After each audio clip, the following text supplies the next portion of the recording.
everybody, welcome back to Essie's Diary. For those of you who don't know, my name is esihlemkosana and welcome back to my channel. Today guys, we're talking about how it is to be in a relationship while mentally ill. I have depression and anxiety, which are both mental illnesses, and I've been feeling this way. I've had this disease, I guess, because it is a disease, it is an illness.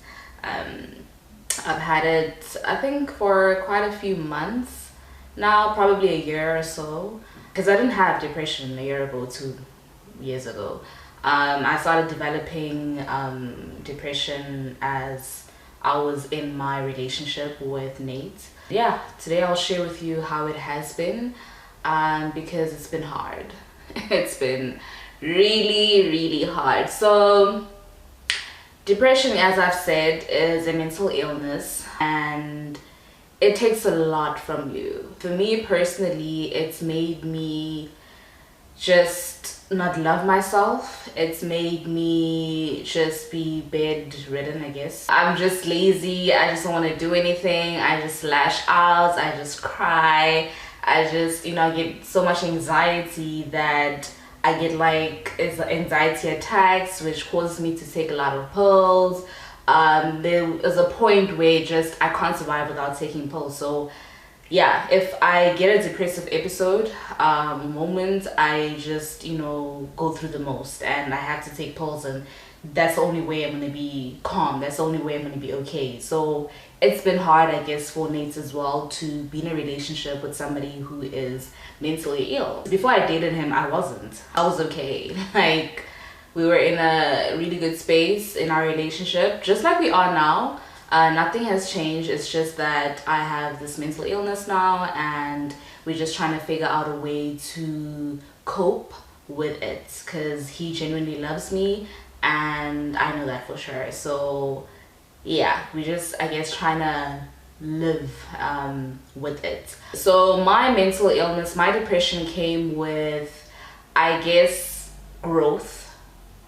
And as I was getting serious in my relationship with Nate, I realized that I actually have some past traumas that I actually haven't dealt with since I was a kid. And those traumas, I guess, bled into my relationship.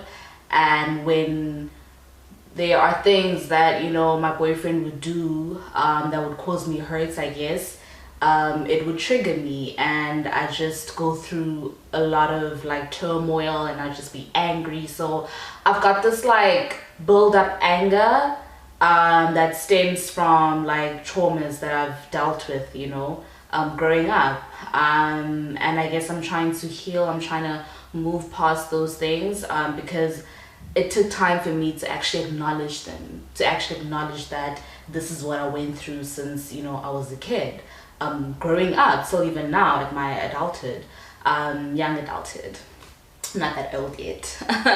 But yeah, so there's just a lot of like trauma that just out of nowhere came, because I was growing my relationship. We are getting serious with each other. Obviously I've moved in with him, I live with him, and this is gonna be the father of my kids. This is gonna be my husband. Like, that's where our relationship is at right now. I don't see myself with anybody else but him. So with that, it takes a lot of like unpacking, a lot of like thinking before we made the serious decision of even moving together. Is this what's meant for us? Is this what we really want to do, because we're going to be in each other's space the whole time? Do we need alone time if we're going to be here in each other's space like 24/7?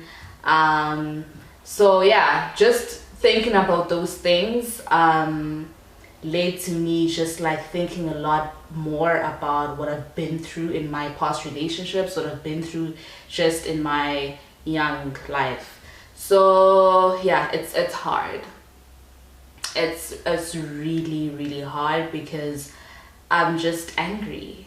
I'm just angry, and I'm trying to deal with the anger. I'm trying to process my feelings. I'm trying to understand the things that I've went through better, and I'm trying to move past them, I guess. And I know it's not my fault. A lot of things that I've went through, I know it's not my fault.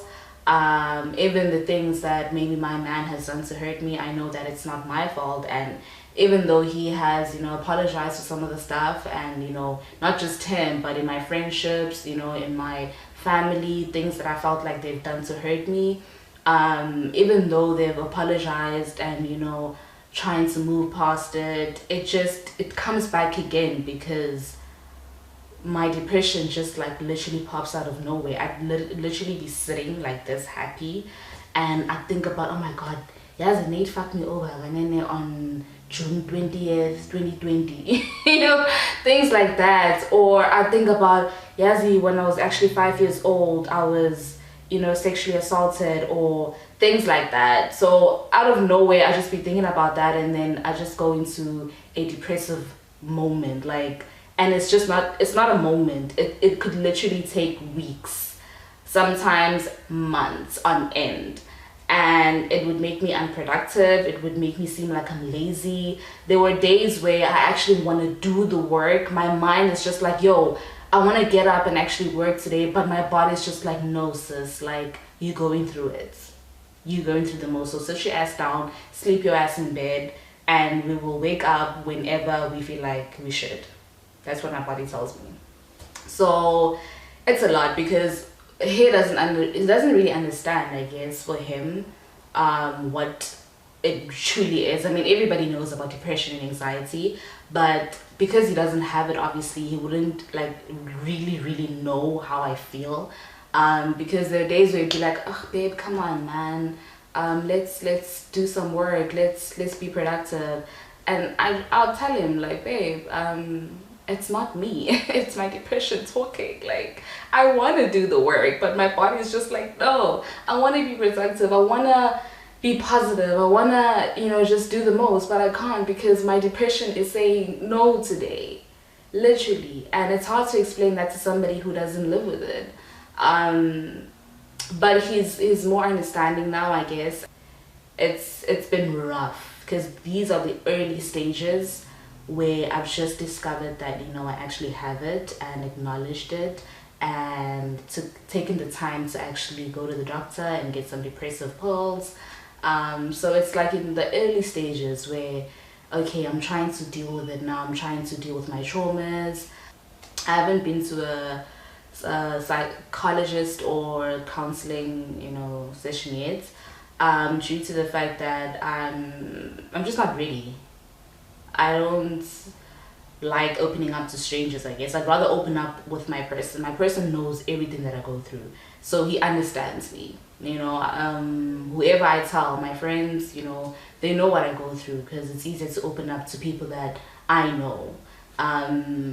But to somebody like just sitting there and listening to what I have to say about my life, and me just crying there, being vulnerable in front of somebody I don't know, I'm just not comfortable with that yet. But I do talk, and I think the reason why my relationship with Nate is even stronger is because he's my best friend, and I can tell him like, babe, yo, my depression today, and he would understand, you know. As much as sometimes he'd be like, oh babe, when I say babe, no, not today, he would be like, okay, Shab, I get you, I understand. So yeah, no, it's been really hard. It's been really hard. I'm trying to do this, you know, each day, trying to just be positive, trying to just wake up and have a reason to wake up. I guess my reason to wake up now is just my brother, my baby brother, who's not a baby anymore. It's actually not a baby anymore.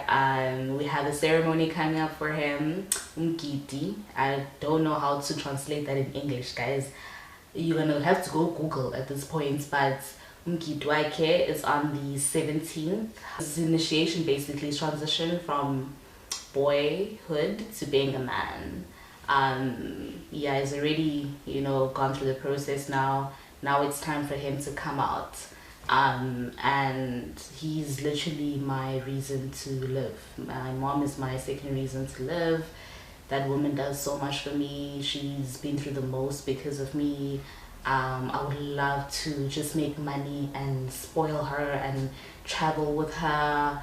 You know, I want to see her happy, man. I want to see my brother happy. I want to see my man happy, because truth be told, like, this person genuinely loves me. This person genuinely loves me, and he understands me now, you know, like a lot better now, since the illness, I guess. It creeped in,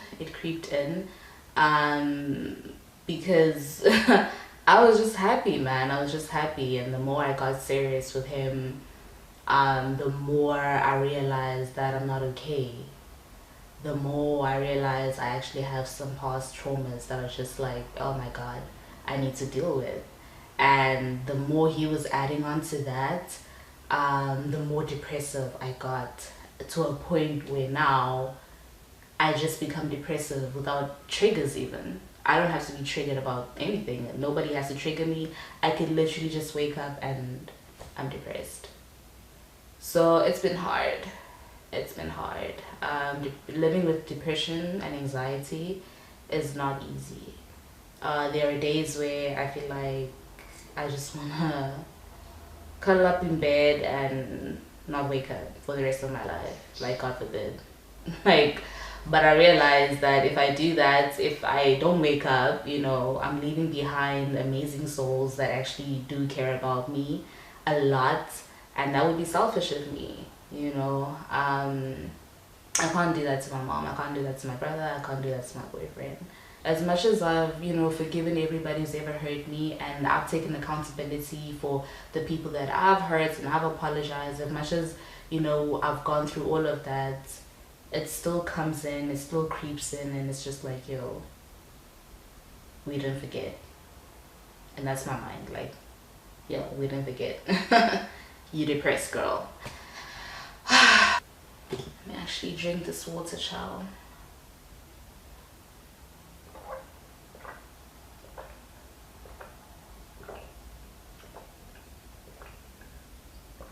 Wow. I'm actually trying to be healthy, guys.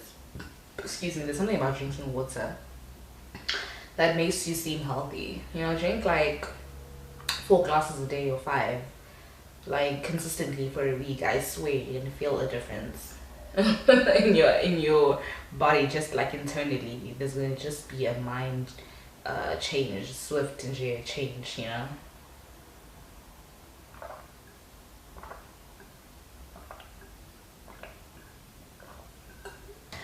But yeah, guys, being in a relationship while depressed is not easy.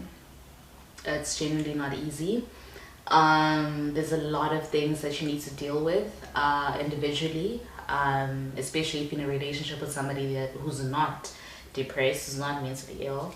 There's a lot of things that you have to deal with individually, that you have to get through, that you need to acknowledge, that you need to let go, heal from, in order for you to have a healthy relationship with the person that you're with. So for me now, I'm able to, like I said, speak to my best friend, speak to Nate about what I go through and how I'm feeling, and he understands it. You know, if we do fight over something that triggers me, over something that he says that I don't like, I do lash out, which is not healthy, and which is what I'm working through.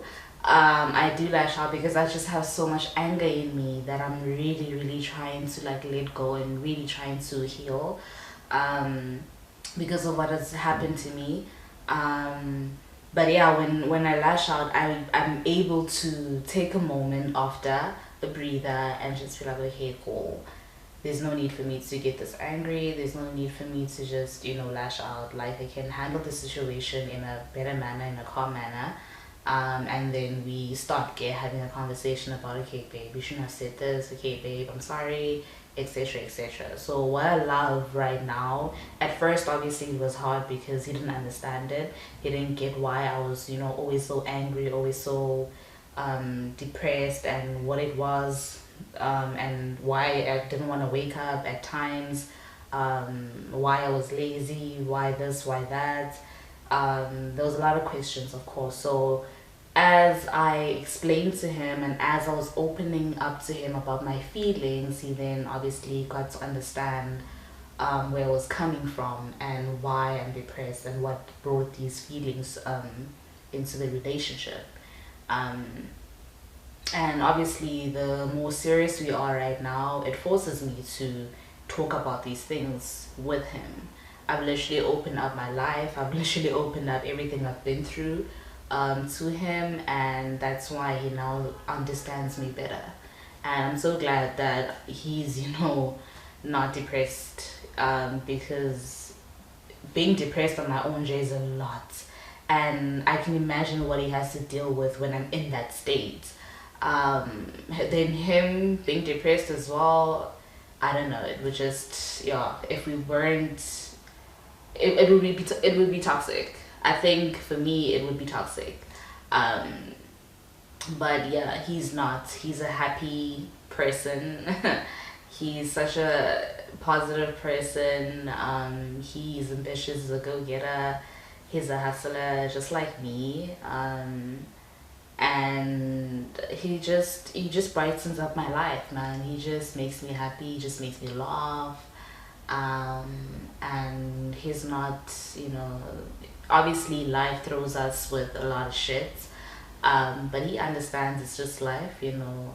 He doesn't get how I get when I get my episodes, which is what I appreciate. At least, you know, when there's me who's just like sad, he comes up and just brightens up my day, basically. So yeah, we in a better space now, you know, now that he understands what depression is and what anxiety is. He'll literally just be like, okay babe, what do you need?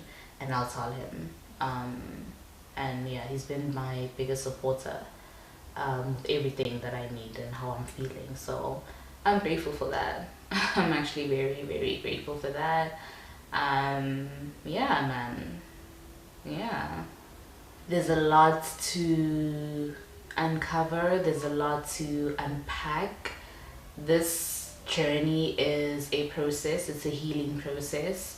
I'm not gonna heal within a second. I'm not gonna be perfect within a second, but I'm getting to a space, Nyani, where I can just be myself, be confident in who I am, understand that this is a mental illness, and whenever it happens, I don't allow it to consume me or my day. I just go through it and hopefully get to a state where I can overcome it, that moment. Yeah, so living with depression is hard. It's really hard, but I'm trying. I wake up every day and I just try to be happy with what I have, with what God has blessed me with.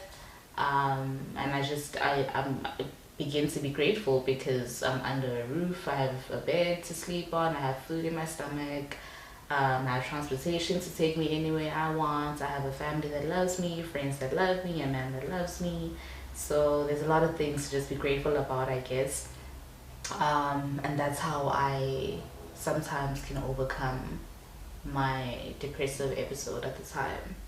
So yeah, I'm not gonna heal quick, but I'm taking time. I'm taking my time. I'm healing. It's a process. There's gonna be bad days, there's gonna be good days, but with those days I know that my man understands me so much.